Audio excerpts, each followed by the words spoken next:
Good morning to everyone present here today. It is my pleasure to welcome you to our webinar, Sustainability as a Pillar of Governance for SMEs. This is the 8th in a series of strategic webinars we have held on governance for micro, small and medium-sized enterprises. For those of you that aren't familiar with the Pearl Initiative is the leading and only independent non-profit organisation founded to promote the business case for the implementation of the highest standards in corporate governance, transparency and accountability across the Gulf region's private sector.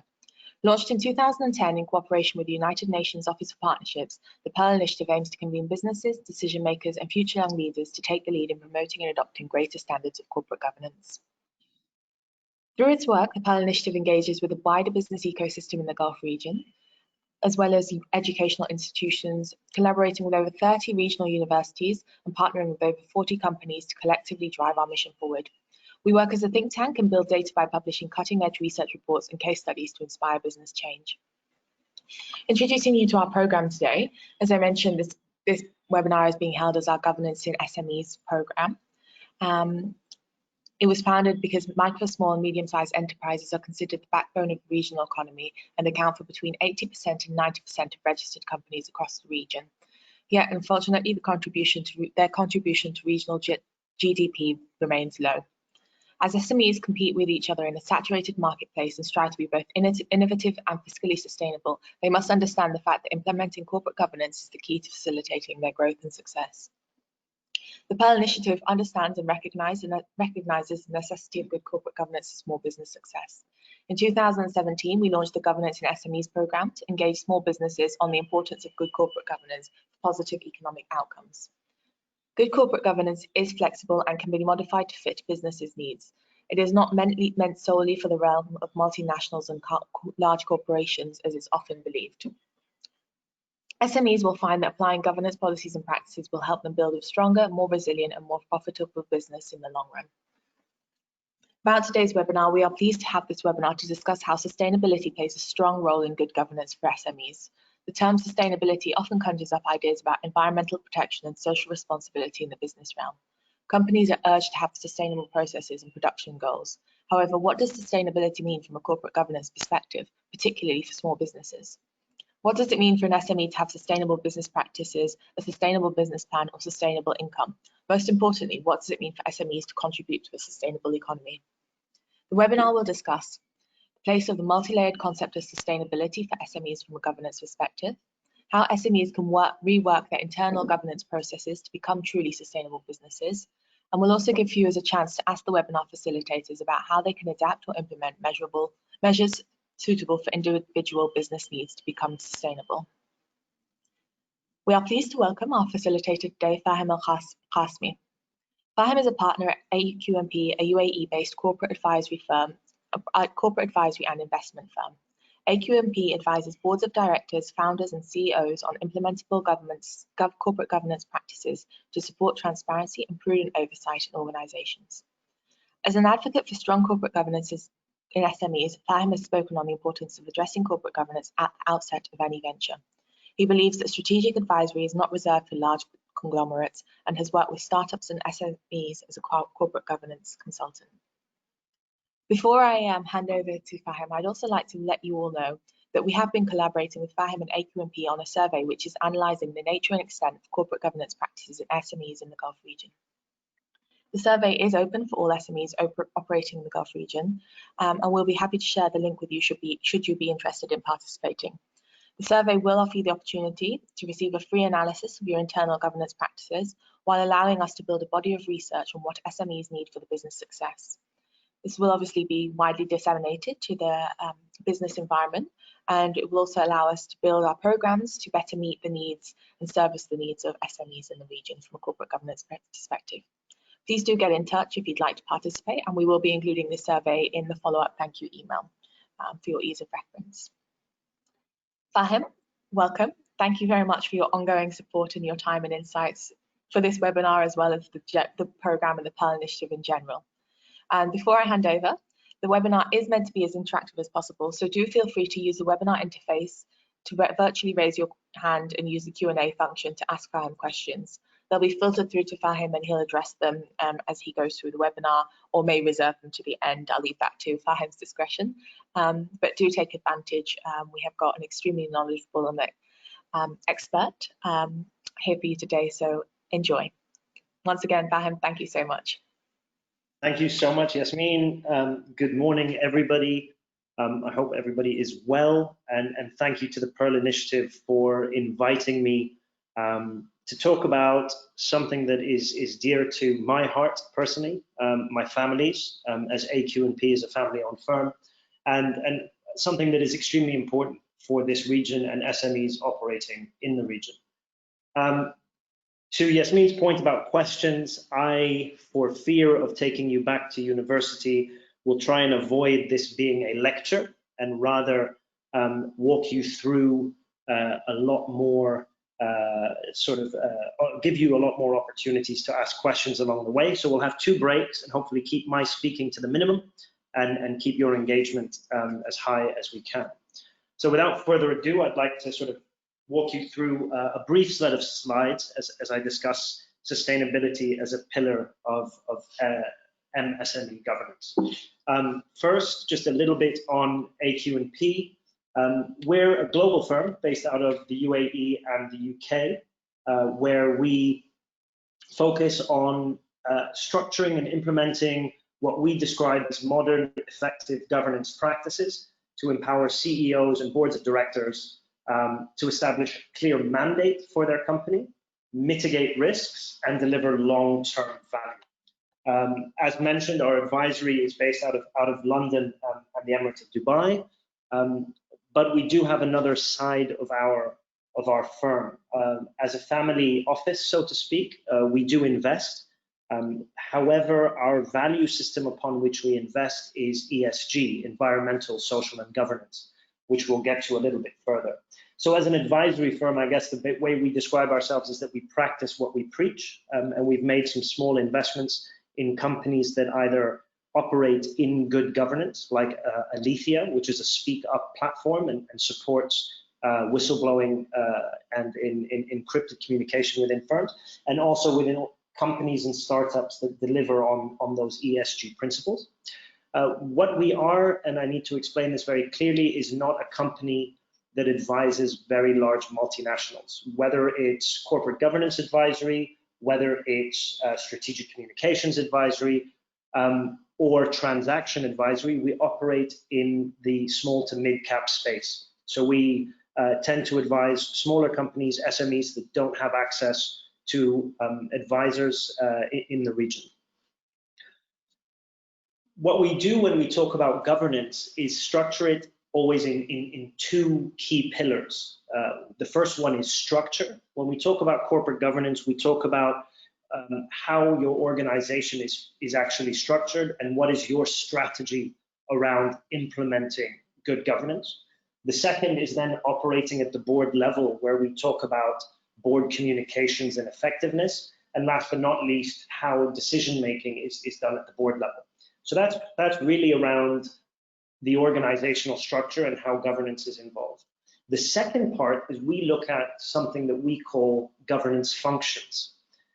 We firmly believe as a company and as an advisor that anything that is a strategic initiative that is implemented across an organization, it should be top down. That means it doesn't rest in the hands of the CEO, but rather it's in the hands of the board of directors. And some examples are shown here on the slide, which is ethics and compliance, diversity and inclusion, risk and crisis management, strategic communications, technology, and sustainability. So what we do as a firm is support boards and CEOs on these complex governance challenges that define their organization. But then the other one is we work in very short projects of 2 to 4 weeks only, helping boards of directors and founders and shareholders implement these strategic initiatives within the organization. What that means is, if you were to take ethics and compliance, which is a great example, ethics and compliance is not something discussed at the Audit and Risk Committee. Ethics and compliance is a value system that needs to permeate throughout the organization and be practiced and promoted by every single employee. Achieving that takes time, and achieving that takes commitment from the entire organization.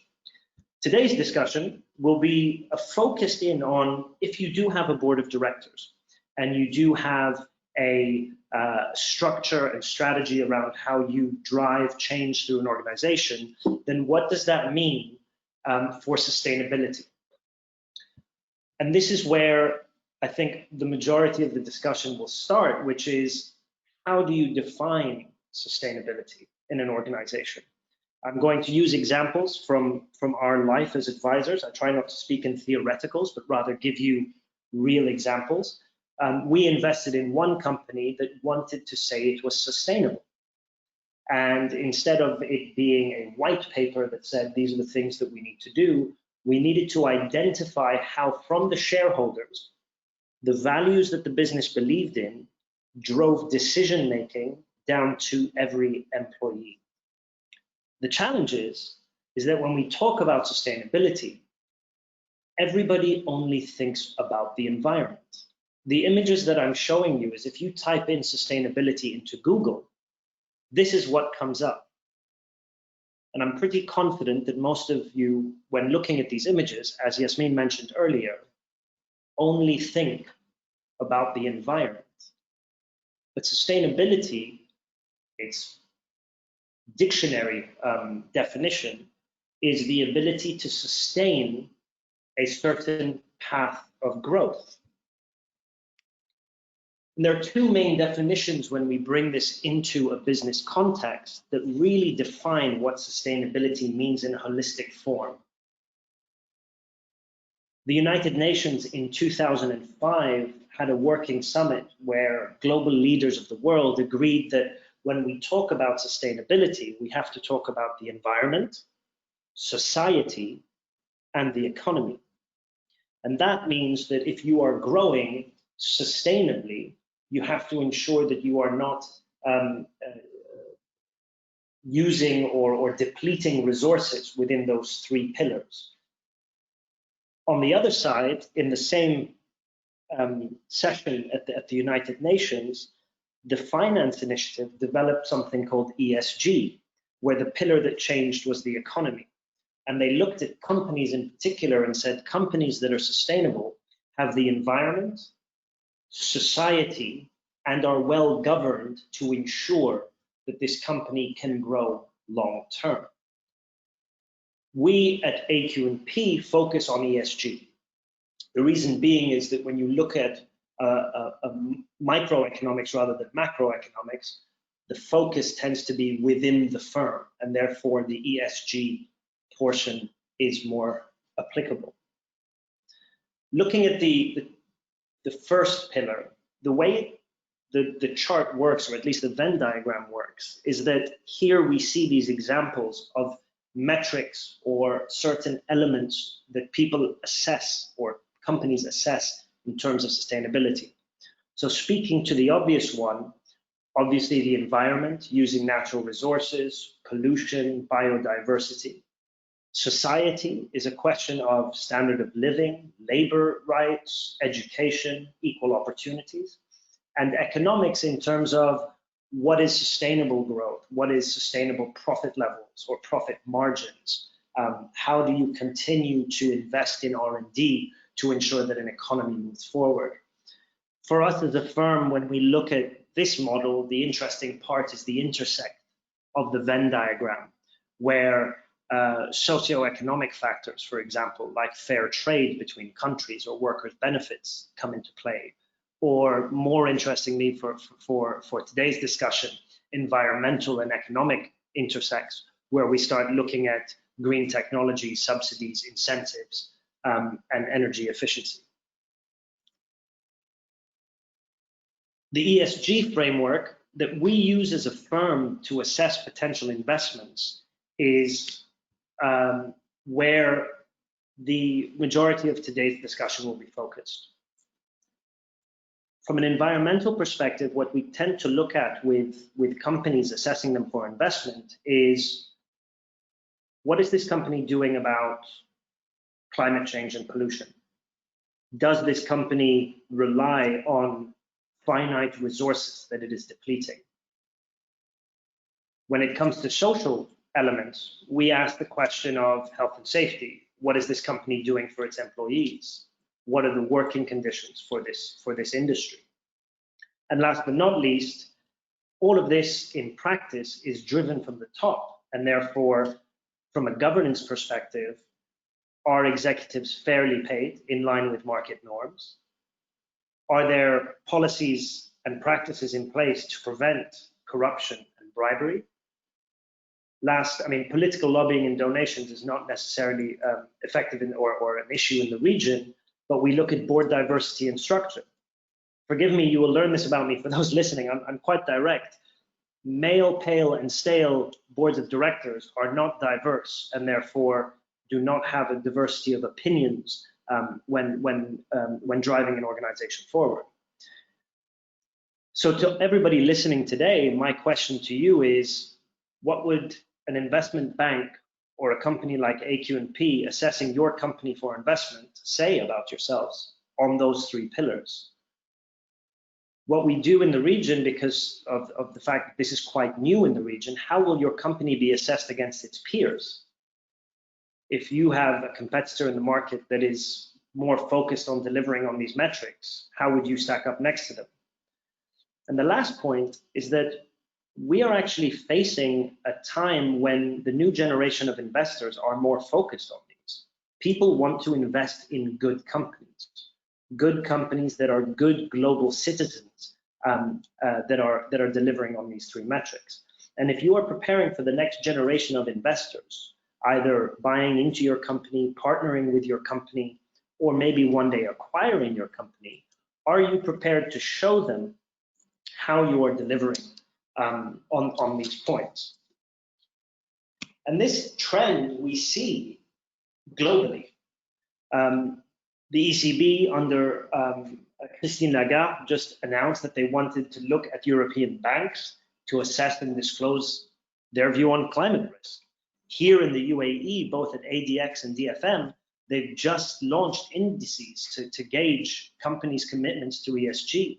The sustainable investment strategy in terms of investing under ESG has been proven to work, specifically during these challenging times under COVID-19. The recent drop in oil prices has put pressure on anybody still investing in fossil fuels. So I hope that you understand that this is not something that is a tick in the box. This is not something that is a nice to have. But from everything that we've seen as a firm, this is a trend that will continue to grow, and increased scrutiny will be placed on companies to see whether or not their profits come with a purpose, whether their growth is to somebody else's detriment. And at this point, if I can make the side panel open up, sorry, forgive me, I'm trying to get the side panel to open up here, is if anybody has any questions at this point, I'll leave it for a minute to see if you have any questions on ESG or the UN metric so far in terms of sustainability. I think if you all type in your questions at the side, I will see them.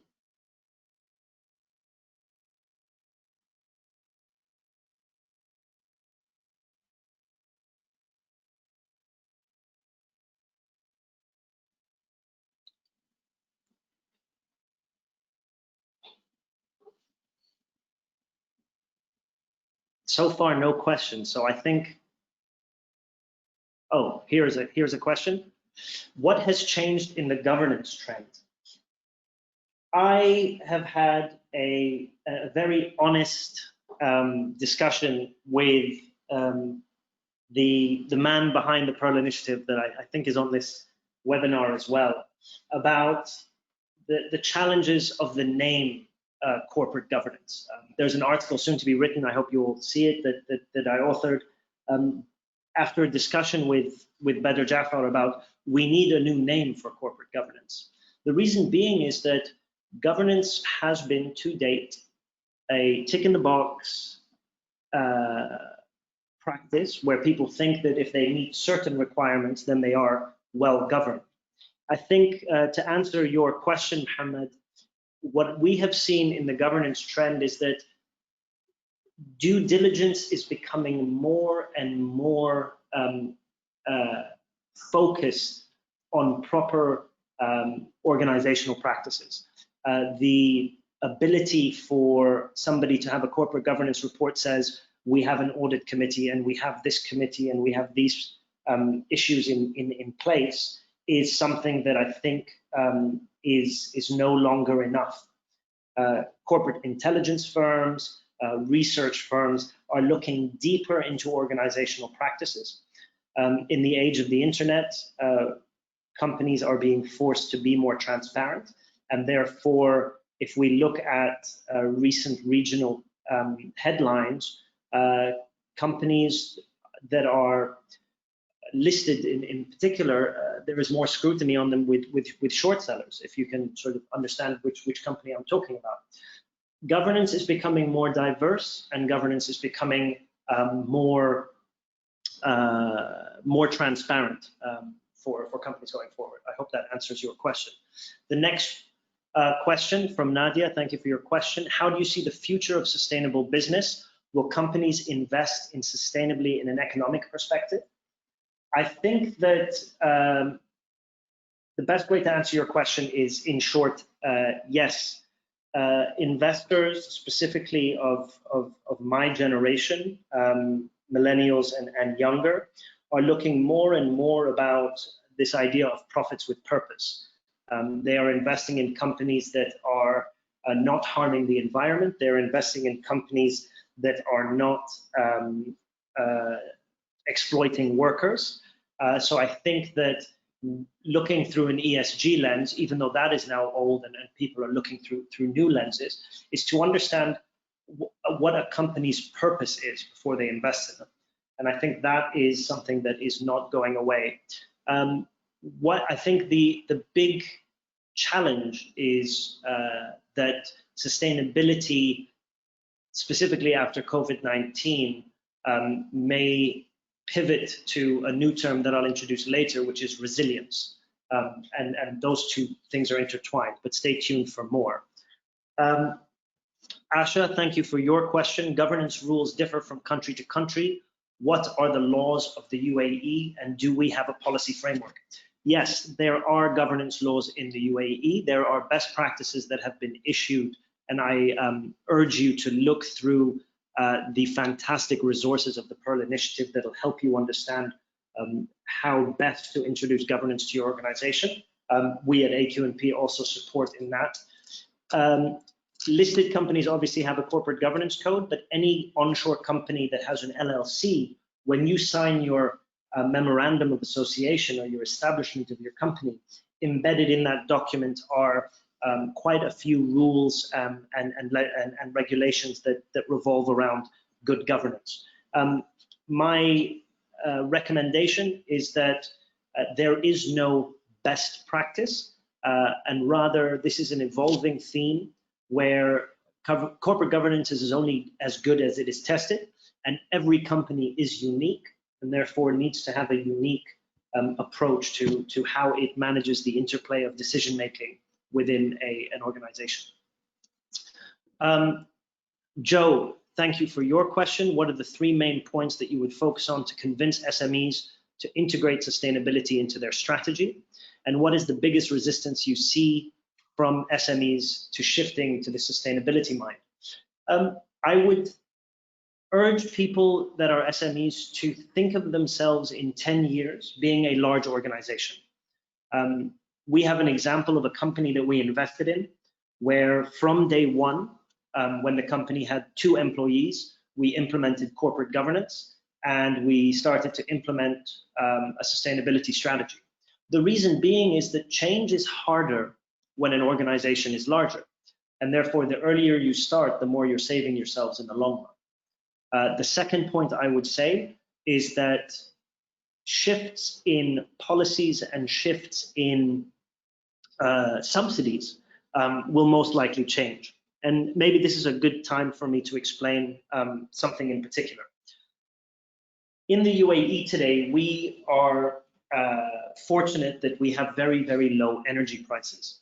Now, I'm Emirati, and I'm fully aware that this is a very fortunate position to be in. But for a lot of companies that maybe capitalize on this, I would question them to assess what their business would look like if energy prices were to increase and subsidies were to be lifted. There, you would start to look at the real implications of utility bills and efficiency and sustainability in the company. So I think that if you want to build a business that will be around for many generations, then you need to think and make decisions far beyond your lifetime. The last point I would say is that good businesses do better. People want to invest in good businesses. If you're building an SME that one day wants to be acquired or wants to raise investment, having a structured view on sustainability will ease capital raising, will reduce the amount of due diligence that will be required at the point of sale. And today, companies invest on those metrics. So I hope that those things are 3 very quick ideas to convince companies to shift to sustainability.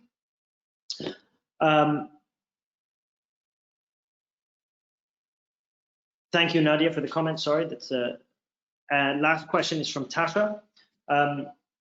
Tasha, your question says, the UAE's post-COVID recovery focuses on sustainability and resilience, as well as a more active role for governments in the national economy. Do you expect the private sector to focus on ESG to be driven by capital markets or by government directives going forward? I think it's a very great question, Tasha. Thank you for that. I think it's a combination of both. I think that the government will continue to ensure that policies are in place to promote sustainability and resilience, but also for those private sector investors, I think as time goes forward, you will have more pressure on companies that are not hitting those metrics. I don't think one or the other is more important, but rather a holistic whole of industry approach. There is one element I would add to that, which is also employees, team members.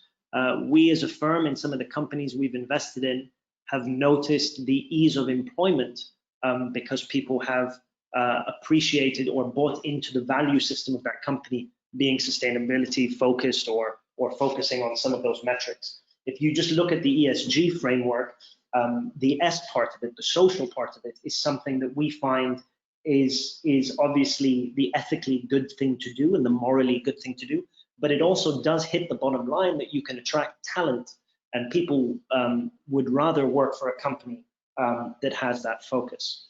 Thank you all. I'm very impressed with all of this engagement, and I apologize if it feels like I am lecturing, but this is a subject I'm very passionate about. So thank you for throwing all these questions. There's another one that's come in from Mohammed. What is your advice for a new board taking over a company? I have been in that position. I have sat on the boards of many companies coming into an organization. There are a long list of things that I advise new directors to do, but I will give you very quickly 3 points. Number 1, learn about the organization.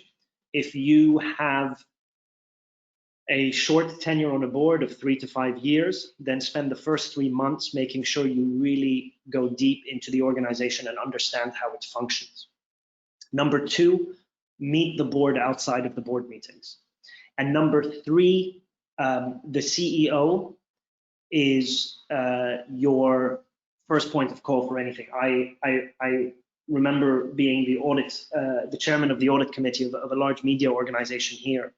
And both sitting on the board and the audit committee, I was speaking to the CEO once a week. A board member is not somebody that attends 4 board meetings a year and expects to drive change through an organization. So I had a particular mandate similar to the structure that I explained in AQ&P, and I was responsible for, as the board sponsor, for that initiative. And it takes time. A board seat is not, and I'm sure those on the call, especially those that are my friends on this call that know, being on a board is not a an honorary post or something that is done should be taken lightly. There is a huge amount of responsibility and a huge amount of work that goes into that. Thank you all for your questions. I'm going to take a quick breath and try to continue on with the presentation. So I hope that the first part explained a little bit about our approach to sustainability from a theoretical perspective. And going forward, what I wanted to do is maybe show you what that looks like from an investor's perspective or an advisor's perspective, actually into a company. So if you allow me to continue, I'm going to show you company X. Today, this is what we as a firm conduct as an assessment for a particular company. And this is what investors pay us to do as they really want to start looking into a company. And also what founders and shareholders and boards hire us to do, to give a little bit of insight into how this company operates. So this is predominantly on the assessment part of corporate governance. And this is to what Yasmin was mentioning earlier, the research that we are doing. We assess corporate governance on 5 key pillars at AQ&P, where we look at proportionality, the sort of level between executive and non-executive roles from between the board and the CEO. The second metric is independency, which is how much independency actually is there driving change through the organization. The third, is comprehensibility, which is how comprehensive is the structure and strategy to corporate governance. Number 4 is integrity, which means you can have it all on paper, but what are you actually doing in practice? And then last but not least is diversity, where we look at both gender and skill sets at the board level. And this maturity rating on the left-hand side is an example of where we think this company is sitting in terms of the spectrum or the lifespan of a corporate governance journey. Obviously, as a very young company, we wouldn't expect it to have very mature corporate governance practices. However, we believe that people that are responsible for driving change in organization should start investing in corporate governance early to ensure that it is well structured. The next part is the second part of an assessment, where we look at a deeper analysis of corporate governance. But last but not least, I really want to talk about this risk assessment, because this is where sustainability comes into play. When we look at governance on the ESG framework, this company in particular that we were looking at was, for example, taking a lot of personal information from its clients and sharing it with others. Other companies without any data laws in place, and considering GDPR and local data laws coming into place, that wasn't there. Now, this does not come out, forgive me for being so blunt, this does not come out in an investment memorandum or in your financial due diligence of the company. And this is what we highlighted as a particular risk factor within the organization. The second part that we looked at was actually workforce. They had a diverse workforce and they compensate their employees fairly. But what we did notice when we were doing an assessment of this company for the investor coming in was that the company was not accruing nor allocating funds for the end of service liabilities of their employees. Now, this should come out in a financial due diligence, but this was something that was quite challenging for this organization, and we highlighted to investors that a certain amount of capital needed to be put aside from the investment going in to look at the social element of the ESG framework and help them understand that this company was not compensating, or was not, accruing funds should the company have to make a staff member redundant. For example, now during COVID-19, did they actually have the funds in place to be able to meet what is in the United Arab Emirates, at least, in legislation and in law? The last one was obviously on compliance, where we took a deeper dive into the governance practices of a company and understood that today there was nothing in place for this company to at least have transparent reporting mechanisms for anybody that was, for instance, paying off suppliers or taking kickbacks from suppliers in the retail space. So those two slides, I hope, give you a little bit of color in practice. If you were a company today and you had an investor or a partner or a supplier or even a client ask AQ&P to come in and say, can you please have a look at this company and let us know your thoughts? A report like this would be developed by us doing interviews with management, by us looking through financial statements, by us actually visiting your company and understanding what it is that you do, but more importantly, how you do it. And with that comes this whole idea of resilience. Sustainability today, like I say, is a buzzword, and I think that people will continue to possibly misinterpret it solely on the environmental side. And I think what has emerged through this pandemic are companies that are more resilient than others. And resilience there really widens the scope of sustainability even outside of ESG. The environmental element is clearly important, so is the social element. Being well governed is something that puts faith in investors giving their hard-earned capital to your organization. But the real question today is, will your company survive? Are your business practices sustainable? Are you relying on a market segment that if tomorrow went away, would no longer provide enough revenue for you to survive? And I'll give you an example, if you guys don't mind me sharing one of the companies that AQ&P invested in, called Seafood Souk, that does digital supply of seafood. While the majority of distributors in the country were solely focused on the hotel industry for supply, Seafood Souk was far more diversified. It had a far more sustainable and diverse approach to client segmentation.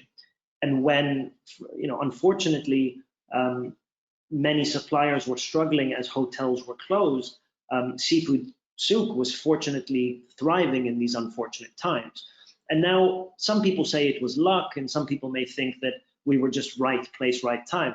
But as somebody that sits on the board and chairs the company, I can share with you that we have an approach where we assess our client segmentation every month to ensure that we're not too heavily weighted on one. And that may seem like simple business, but in truth, it is part of our sustainability strategy. For us to survive, we cannot rely on one segment in particular. And for those listening in today, and thank you for your engagement and your tolerance of my hopefully not so droning voice, I would ask you to look at your clients in your business today and really question how sustainable it is for you to continue to grow if you only relied on 1, 2, or 3 clients. And that's why I think for us doing research in the governance and sustainability space, we will be perhaps developing new ways of assessing resilience in companies, having learned from the challenges of this crisis. God forbid we go through another one, but supply chain disruption, borders being shut, limits on social interaction will place question marks on certain risk and audit committees to start looking at their risk register and asking the questions, what if? So how do you go about working through these things? You may have an organization of 10 team members. You may be a large organization on this call that have 1,000 team members working. And we believe, as a little bit of advice for taking your precious time to join this webinar, what can we do? The first thing that we recommend is you need the data. In having information about your company and your practices, you will be able to make better decisions on what to do. The old adage, you cannot improve what you cannot measure. So I think measuring, for example, if you were conscious of your energy usage, to spend a little bit of time every month and monitor your electricity and water bills and look at how much you are consuming per employee, for example, and start looking at that and saying, is this above market norms? Or are there things we can do to be more appreciative or more supportive of the environment? Another thing that you may decide to do is, from a data perspective, on diversity and inclusion, if you are a very large organization, to find out or to assess the number of female members of senior management versus junior management versus team members, and start assessing whether or not there is a challenging process for female members to get promoted into senior management. We worked with one organization as AQ&P that helped them identify that the reason women were leaving junior management, leaving the company and not waiting to be promoted was not because they were getting married and having children. It was the fact that they were surrounded by their team members and didn't feel like they were ever encouraged that they could take their boss's position. So therefore, sometimes there's a disconnect in what an organization believes are reasons and what is actually happening in practice, and that all comes down to data. The second is transparency, which is why I raised this issue of diversity and inclusion. You cannot judge what you cannot see. Organizations are inherently complex and unfortunately at times very opaque. If you are a CEO and you haven't walked the halls of your factory recently, I would encourage you to do so, because you may see things that you may not have known existed. If we look at risk management, for example, the ability for management to have practices and processes in place to assess health and safety measures is an increasingly important issue in today's time for resilience, for business continuity.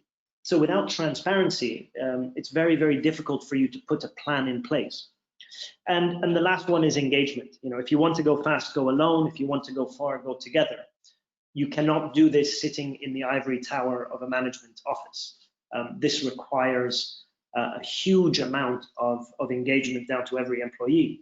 And I'll give you a small anecdote that I hope you will remember. I was very young at the time, but I had met a gentleman that had started a huge company in New Jersey, and he was doing very well.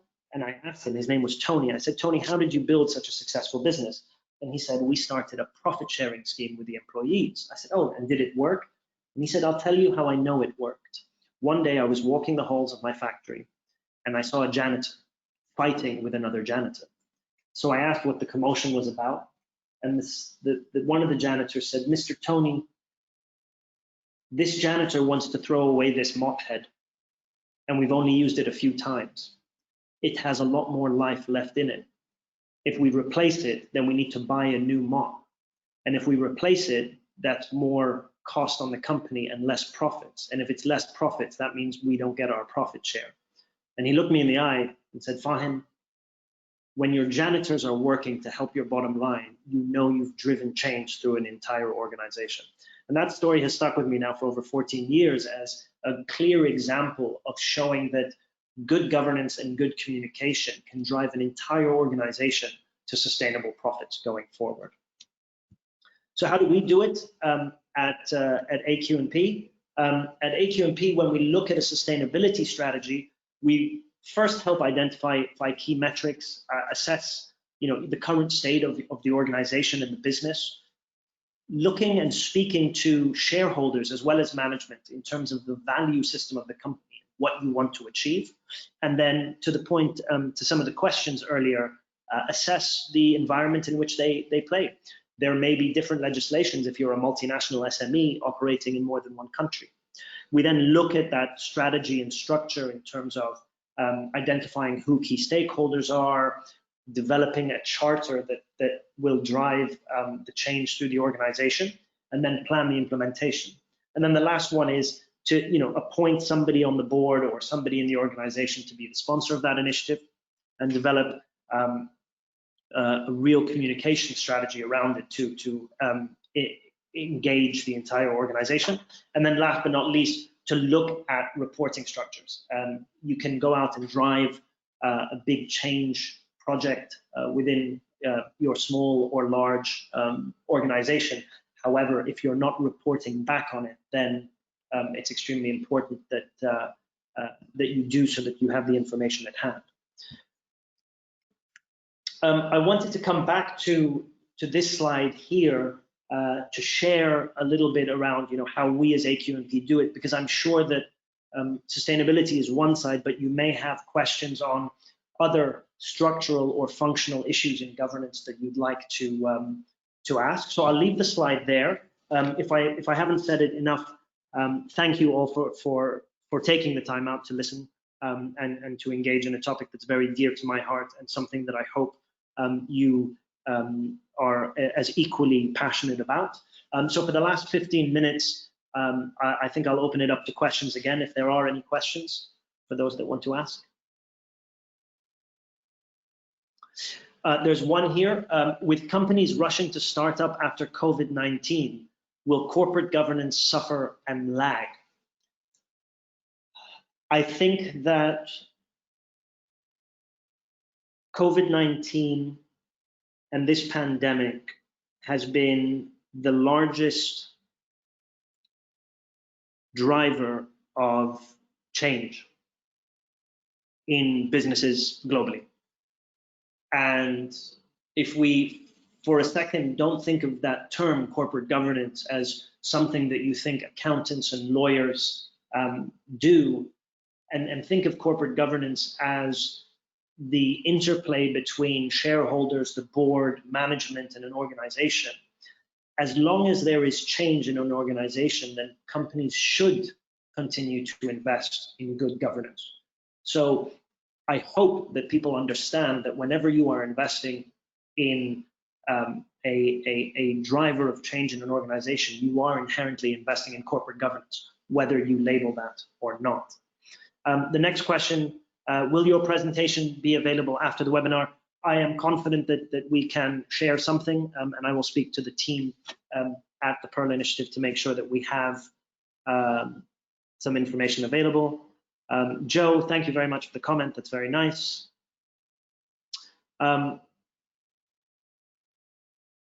If anybody has any other questions on some of the functions or structures that we work in, or anything on sustainability.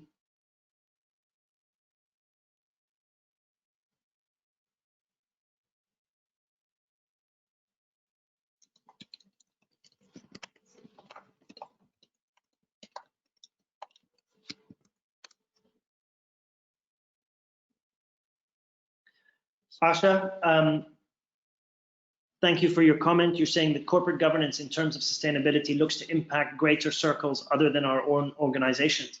Indeed, it does. The one thing that I did not mention during this, which is very interesting, is a term CSR, where companies use a percentage of their profits usually to impact the communities around them. I think that what we're seeing is the CSR field has moved on, and the CSR field has looked to sort of value creation throughout a company's value chain. And I think that is a term in sustainability that is extremely important.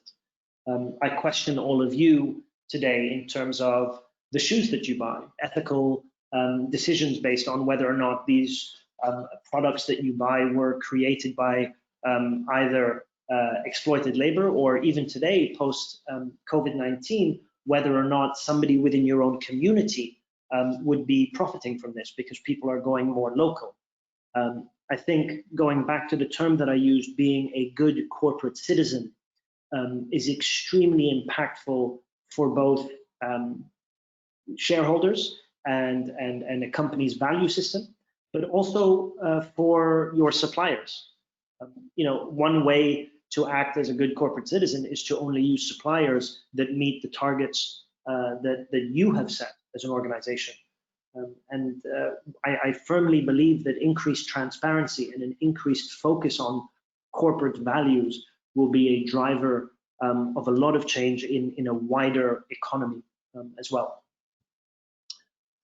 Thank you for the next question, Hala. It's, what are the main drivers for practicing governance in the public sector? Well, interestingly, I also do have a role in the public sector. Governance in the public sector is a different interplay of stakeholders. Good governance in the public sector requires engagement from citizens, from the executive branch and the legislative branches of government. I think they are different, but I can assure you that specifically here in the UAE, there is a huge focus on sustainability and resilience for a country that welcomes so many people from around the world to call this place home. There are very unique practices in the region here to ensure engagement. That spans all the way from policy down to communication mechanisms for government doing that. Mohammed, what new risks do you anticipate these days for businesses? I think that one of the biggest risks that we as a company are looking at I'll give you two examples. The first one, supply chain. I think the world will reassess trade routes and supply chain going forward. I think that people will be far more diverse and a lot more cautious about looking at what it takes to create a product or where they sell their services. And I think that this is something I would recommend, watch this space. Supply chain will be a big focus. And I think the second one, the largest risk that we see is working capital. The working capital crunch under payment terms, under late payments, the amount of receivables on somebody's balance sheet today is something that I think investors and partners will look at more cautiously. If I can give an example, and Bedr and Yasmin, if you're still listening, I hope you don't mind me mentioning this discussion, but the most interesting example I can give of good risk management and good governance and a good focus on sustainability was at the Pearl Initiative's Governance in Focus event in Saudi Arabia a few years ago now. And I was very fortunately invited and very thankful to be invited. And I was sitting next to the CEO of Saudi Aramco, which was the host of the event. And I asked Amin Nasser, the CEO, why they were discussing SMEs and governance so much. And he said it's because that they audit the governance of all of their SMEs. And I said, that must cost you a lot of money. It must cost you millions. And he says, yes. But if one of those SMEs in our supply chain fails, it costs us as a company billions because of business continuity and relying on all of these smaller companies to do what we do. And with that, I think that larger companies today that rely on this very important part of our economy, the SME economy, should take more time to learn about their suppliers, to look deeper into the governance structures and the business processes that exist there, because there is this relationship that requires everybody to not just survive but thrive for us to be better at what we do. So I definitely value an increase or hope that there's an increased investment into studying your supply chain and companies within it. And I think, if I am correct, that was, I think, the last question that people have. With that, I want to thank you all for listening. Thank you all for spending time to learn a little bit about some of the things that we focus on at AQ&P. Please do reach out. There's an email and a website for anybody that has any more questions that they'd like to ask, or if you're interested in learning more about what we do. Yasmin, thank you again, and Shruti for the invite and for helping put this together. And I think with that, I will encourage you all to think wider about sustainability, to look deeper into the data that you have to help you plan around it. I would encourage transparency. And last but not least, to really engage your entire workforce to drive whatever value that you want to drive through an organization. Thank you all very much.